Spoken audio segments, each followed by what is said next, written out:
Look at me. I want you to listen to me very carefully right now, because what we are talking about today affects the ultimate safety net of your retirement. You have worked hard your entire life.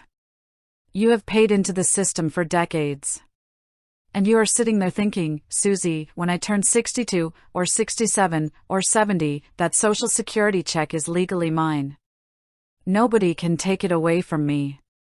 Well, I am here today to give you a harsh reality check. Because the truth is, thousands of people just like you wake up every single year expecting their hard-earned money to hit their bank account, only to find out it has been stopped, denied, or completely withheld. Are you kidding me?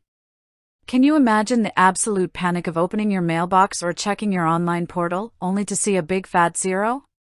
The fear of not being able to pay your mortgage, buy your groceries, or cover your health care because a check you completely relied on just vanished. It happens. And it happens because people make entirely preventable mistakes, or they blindly assume the government is just going to take care of them without reading the fine print. I don't want you to live in fear, but I do want you to be smart.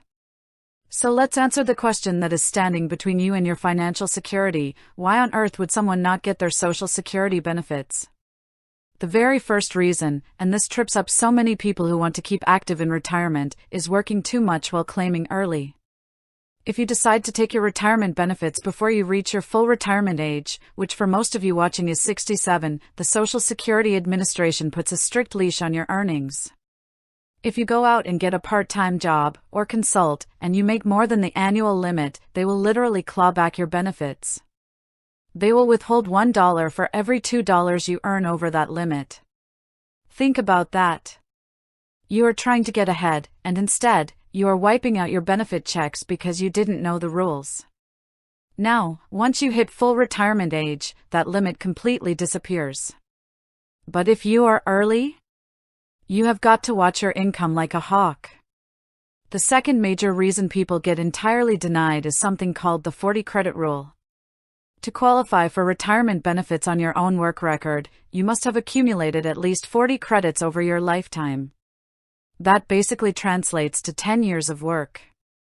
If you spent your life working in the informal economy, or if you immigrated to this country later in life and didn't put in those 10 years of covered employment, you are going to get a big fat denial letter. You cannot collect on something you didn't legally qualify for. But what if you did work, but you worked for a state or local government, like a school district or a police department? This is where people get absolutely blindsided by two rules called the windfall elimination provision and the government pension offset. If you receive a pension from a job where you didn't pay Social Security taxes, the government is allowed to severely slash, or in some cases completely eliminate, your Social Security retirement or spousal benefits. I have seen retirees break down in tears because they expected a full pension and a full Social Security check, only to realize one completely erased the other. And then there is the dark cloud of debt. You might think your Social Security is safe from creditors. For regular credit cards or medical bills, yes, it generally is. But listen to me, if you owe money to the federal government, they can and will come after your checks. If you have overdue federal taxes, the IRS can levy up to 15% of your monthly benefit. If you defaulted on federal student loans, maybe loans you took out for your children or grandchildren, or if you owe back child support or alimony, court orders can garnish your Social Security before it ever reaches your hands. Worse yet is the administrative trap of overpayments. Let's say Social Security accidentally sends you too much money because they had outdated information about your income or your marital status. You think, oh, great, a little extra money, and you spend it. Guess what? When they realize their mistake, and trust me, they always do, they will send you a terrifying overpayment notice demanding the money back. If you can't pay it, they will automatically withhold a massive percentage of your future monthly checks until every single dime is recovered. So, what is the actionable takeaway here? How do you protect yourself from becoming a statistic? First, you stop guessing. I want you to go online right now, today, to ssa.gov and create your personal My Social Security account. Do not put this off. You need to download your statement and verify your earnings history. Make sure every year you worked is accurately recorded, and check exactly how many credits you have. Second, if you are planning to work part-time in retirement before your full retirement age, you must calculate your projected income against the current government thresholds before you file for benefits.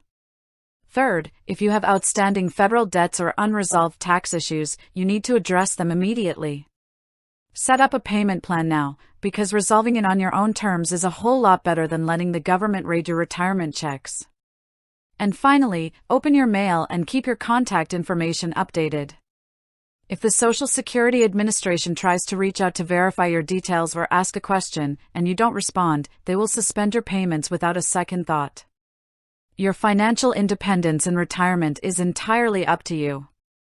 Be informed, protect your record, and do not let administrative blunders or unverified assumptions ruin the retirement you spent a lifetime building.